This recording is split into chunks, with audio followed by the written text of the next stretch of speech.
সারা দুনিয়ার মুসলমান চুপ, কারো মুখ খোলার সাহস নাই।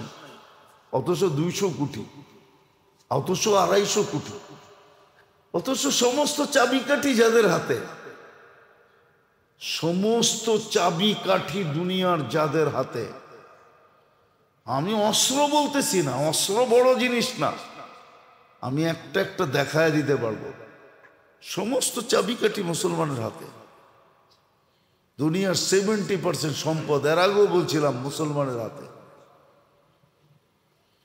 মুসলমানের চেয়ে বেশি সম্পদ আল্লাহ কাউকে দেন নাই। 70% সম্পদ মুসলমান বলুক, আজকে বলুক যে মুসলমান দেশের সারা কারোর সাথে লেনদেন করবে না, না কিনবো না বেচমু না কিনবো না। আজকে বলুক, সালকে দেখবেন সারা দুনিয়া আপনার পায়ে তেল মাখবে, তেল না ঘি মাখবে, ঘি আপনারা ঠান্ডা করার লেগা। বলতে তো পারে না, বলবে কোত্থেকে? বলবে বুকে সাহস থাকলে না বলবে।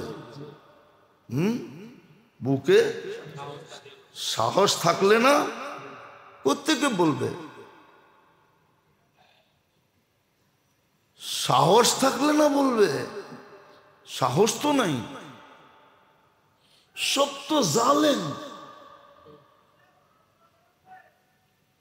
জালেম আবার বুক ফুলে বলে কি করে?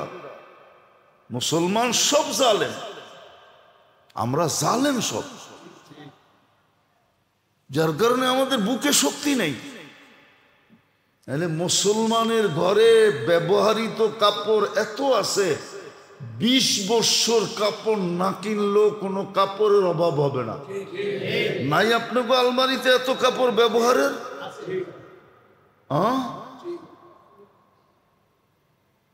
নাই কারো ঘরে?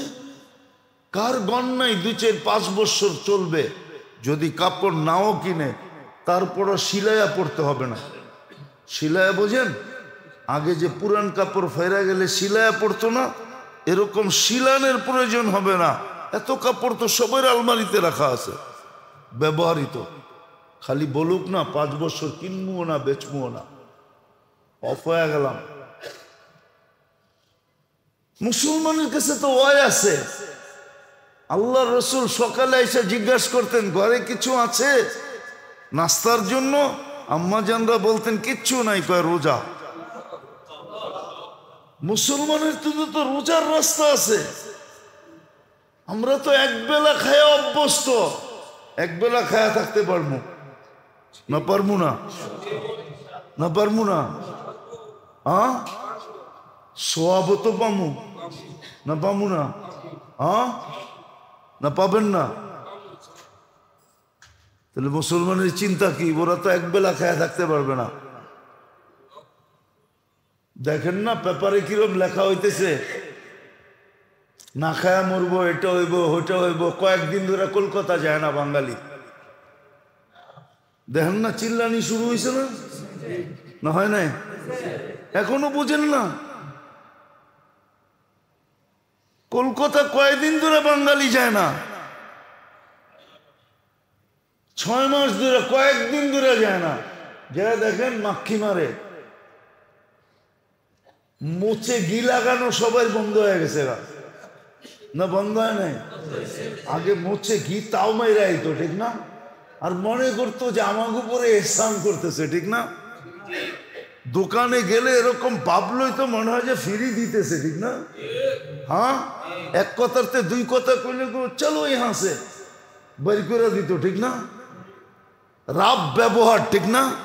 মনে হয় জান নাই কেউ কলকাতা, এখানে মনে হয় কেউ যায় নাই।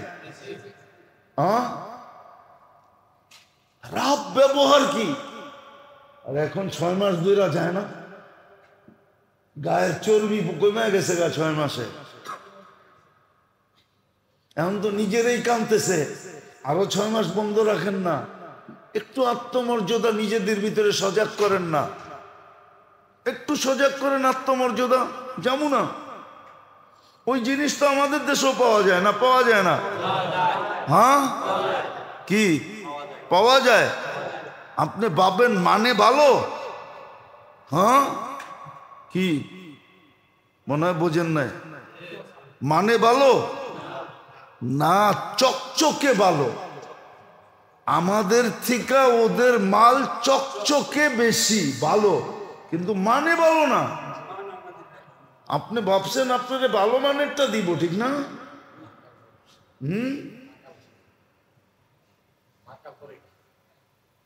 ও চকচকে দেখলেই শোনা হয় না, বুঝছেন নি? বহুত পাওয়া যায় রাস্তাঘাটে, দেখলে মনে হয় যে ফেল আর কি, আসলে বাড়িতে নিলে দেখবেন তৃতীয়টা।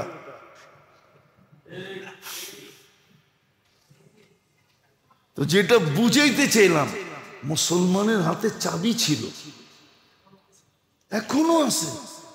বলুক না আজকে, বলুক না, বলুক না মুসলমান আজকে যে 5 বৎসরের জন্য অফ, দেখি ঠিক হয় কিনা দুনিয়া। মুসলমানের চেয়ে বেশি খায় না কেউ, মুসলমানের চেয়ে পড়ে না কেউ, বেশি কাপড় চোপড় কেউ পড়ে না, মুসলমানের চেয়ে বেশি প্রসাধনী কেউ ব্যবহার করে না। করতে পারি, কিন্তু আমি এই আইটেম খাই, এগুলা করতে হবে। আল্লাহ তো কোনো মেনুও দিলেন না, বাধ্যবাধকতা দিলেন না যে আমার ঘর বিল্ডিং হইতে হবে, টাইলস লাগতে হবে, দামি দামি দিস দিয়া সাজাইতে হবে। আল্লাহর ঘর তো খের দিয়া বানাইলে হয় না? খেরের মসজিদ নাই এখন, হয়তো নাই, ছিল তো। কেন? বুঝা গেল বন্দা যেন সহজে আল্লাহর কাছে হইতে পারে, 2 কদম দিয়েই যেন কাছে হইতে পারে, নিজের মহল্লায় বসেই যেন হইতে পারে, আরেক মহল্লায় যেতে না হয়, একটু দূরের ডিস্টেন্সে যেতে না হয়, কাছে থেকে কাছে অল্প চলেই যেন হইতে পারে। বাবার বিষয় কিন্তু নাইলে আপনি পুরান টাউন চিন্তা করেন, গলি গলি মসজিদ না তো করেন নাই, যে এত কাছে কাছে মসজিদ বানাইছো কেন? কোনো বাধ্যবাধকতা তো নাই, আছে নাকি? কেন? মানুষের দিকে তাকাইলে একরকম দেখি, আল্লাহর দিকে তাকাইলে আরেক রকম দেখি। মানুষ একটু উন্নত হইতে দেরি, উন্নত এলাকায় যেতে দেরি করে না, উন্নত এলাকা খোঁজে। উন্নত এলাকা কোনটা? ওইখানে যে থাকে। বহুত মানুষ আছে ভাড়া তোলে এইখানে, খরচ করে ওইখানে, থাকতে চায় না। জিজ্ঞাস করলে সাদা মাঠা জবাব দেয়, যে ছেলে পেলে বড় হইতেছে, তো একটা ভালো পরিবেশ দরকার, ছেলে পেলে মানুষ করতে হবে। তাহলে যেই এলাকার থেকে ভাড়া উঠায় ওই এলাকার মানুষ অমানুষ, এর ইঙ্গিত দিয়ে বোঝা যায় যে ওনার ছেলে পেলে মানুষ হবে, বাকি সব অমানুষ। অথচ উনি এই এলাকার টাকা নিয়েই ওইখানে খরচ করে। কিন্তু আল্লাহ তো এমন বললো না, আল্লাহ তো সর্ব জায়গায় নিজের ঘর দিয়া দিলেন। বোঝা গেল আল্লাহ বন্দাকে কাছে করতে চায়, যে তুই আমার কাছে আয়, 2 কদম দিয়েই যেন কাছে হইতে পারে। এই জন্যই তো মসজিদের সাথে যাদের ঘনিষ্ঠ সম্পর্ক, মসজিদকে যারা ভালোবাসে, ঘনিষ্ঠ সম্পর্ক, নিজের মনকে মসজিদে লটকায় রাখে, কাজ কাম না থাকলে মসজিদ ছেড়া যায় না, সময় দেয় তো মসজিদই দেয়, সময় কাটায় তো মসজিদই কাটায়। এদেরকে তো আল্লাহ প্রতিবেশী বলছে। কিয়ামতের দিন জিজ্ঞাসা করবে আমার প্রতিবেশীরা কোথায়? ফেরেশতারা বলবে সুবহান ওয়ালাকাল জিরান, আল্লাহ আমরা তো জানতাম না আপনার প্রতিবেশী ছিল। আল্লাহ বলবে যারা মসজিদ আবাদ করছে, মসজিদের সাথে ঘনিষ্ঠ সম্পর্ক ছিল, খুব আসা যাওয়া করত, খুব সময় দিত, ওরাই তো আমার প্রতিবেশী। তাহলে বুঝা গেল কাছে করার জন্য ব্যবস্থাও করছে। কেউ এরকম ব্যবস্থা করে নাই। বাধ্যবাধকতা তো আমরা রাখছি, এতটাই করবে এতটাই বন্ধ হবে। আল্লাহ তো বাধ্যবাধকতা রাখেন নাই। আল্লাহ তো বাধ্যবাধকতা রাখেন নাই। আল্লাহ বলছে তোমার জন্য কোনো সময় নেই, এনি টাইম আসতে পারো, কাছে হইতে পারো। আবার পদ্ধতিও দিছেন, কখনো নফল নামাজ দ্বারা, কখনো জিকির দ্বারা, কখনো তেলাওয়াত দ্বারা। নইলে এই হাদিস কেন বলবেন আনা মাআ মান যাকারানি, আমাকে যারা স্মরণ করতে থাকে আমি ওদের সাথে সাথেই থাকি। তো এটা কেন বলবেন? বুঝে গেল যে কোনো মুহূর্তে সাক্ষাৎ করা যায়, কাছে হওয়া যায়। তদ্রূপ আল্লাহ রসুলেরও যখনই মনে চায় কাছে হইতে পারবে।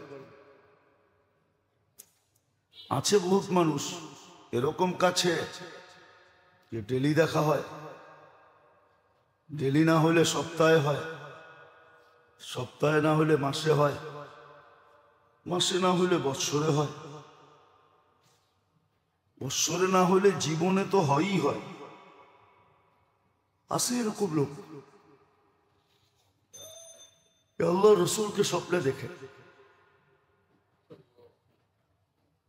এটা হলো কাছে হওয়ার নিদর্শন, যে আমিও তোমার কাছে, তুমিও আমার কাছে। তো যেটা বুঝাইতেছিলাম, মেরে আজিজো, মেরে দোস্তো, মেরে ভাইও, যে যত মানবে সে তত বেশি কাছে হবে। আবার যে যত কাছে হবে সে তত উপকৃত হবে। কিন্তু আবার এটাও একটা কথা আছে,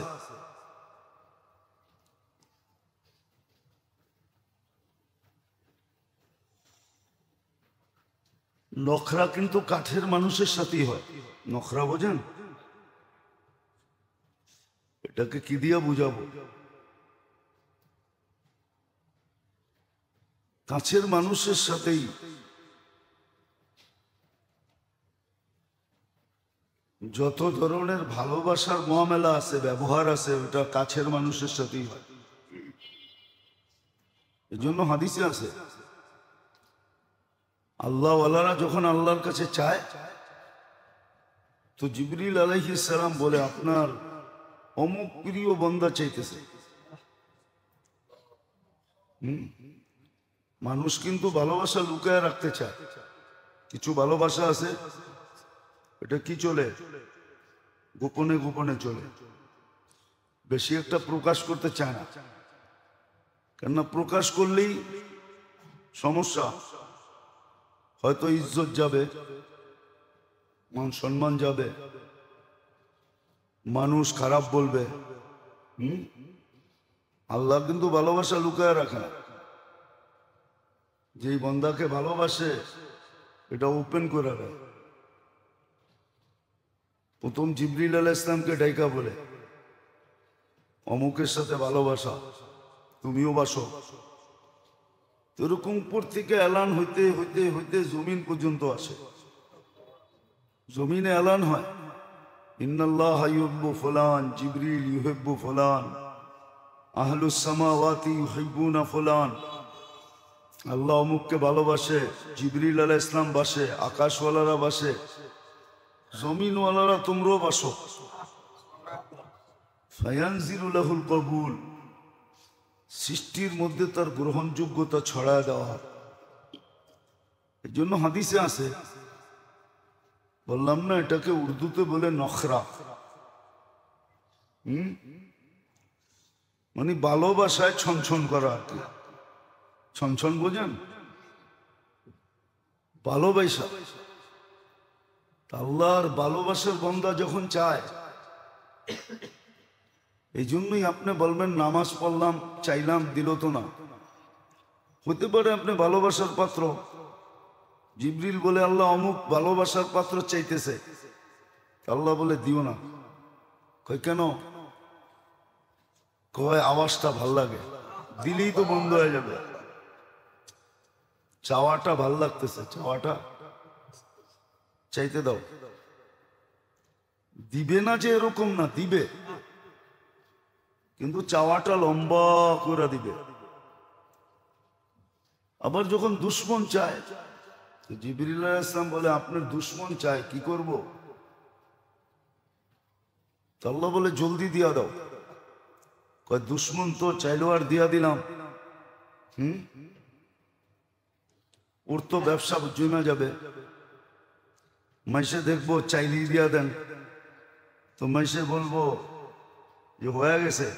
কি কি এরম করেই তো কত দান্দা হইতেছে, হইতেছে, ঠিক না? আসলে একটাও ঠিক না, একটাও দান্দা তো হইতেছে, গরু মহিষ সবকিছুর দান্দাই হইতেছে, ঠিক না? আল্লাহ বলে ওর আওয়াজটা ভাল লাগে না, দিয়া দাও, আওয়াজ বন্ধ হয়ে যাক। তো সত্য এটো, কাছের মানুষ অনেক সময় চাইলে দেন না, আওয়াজ ভালো লাগে বিদায়। আরো একটা কারণ আছে, যে এইখানে দিলে ক্ষণস্থায়ী হবে, সাময়িক হবে। এখন দিও না, চিরস্থায়ী দিন। এখন দিও না, চিরস্থায়ী দিন। যেমন আল্লাহ রসুলকে সমস্ত ভান্ডারের চাবি দিতে চেয়েছে, সমস্ত ভান্ডারের চাবি যদি থাকতো, তাহলে ওনার কাছে কি না থাকতো? সবই তো থাকতো, ঠিক না? সব ভান্ডারের চাবি ওনার কাছে, খুলতেন আর নিতেন। কিন্তু উনিই তো বলছে ক্ষণস্থায়ী নিয়ে কি লাভ, নিলে চিরস্থায়ী নিব। একা নিয়ে কি লাভ, সবাইকে নিয়েই নিব। উনিও আমাদেরকে শিক্ষা দিছেন। তো আল্লাহর যত কাছে হবে, তত বেশি আল্লাহর থেকে ফায়দা উঠাবে। আবার মেহেরবানি এটাও করছেন যে কাছে হওয়ার সমস্ত খুঁটি নাটি থেকে নিয়া, ক্ষুদ্র থেকে ক্ষুদ্র, বড় থেকে বড়, সব পদ্ধতি শিখাই দিছে। সব পদ্ধতি শিখাই দিছে। কেমন মেহেরবান! লুটার জন্য জিনিসও রেখে দিছেন, আবার লুটতে হবে কিভাবে পদ্ধতিও বলে দিছেন। জিনিসও রাখছেন, আবার নেওয়ার পদ্ধতিও বলে দিছেন, কেমনে নিতে হবে। কাছে হওয়ার পদ্ধতিগুলো শিখাই দিছেন, ছোট থেকে ছোট, ক্ষুদ্র থেকে ক্ষুদ্র পদ্ধতি শিখাই দিছেন, যে কেমনে নিতে হবে, কেমনে কাছে হওয়া যাবে। একবারে জাররা থেকে নিয়া,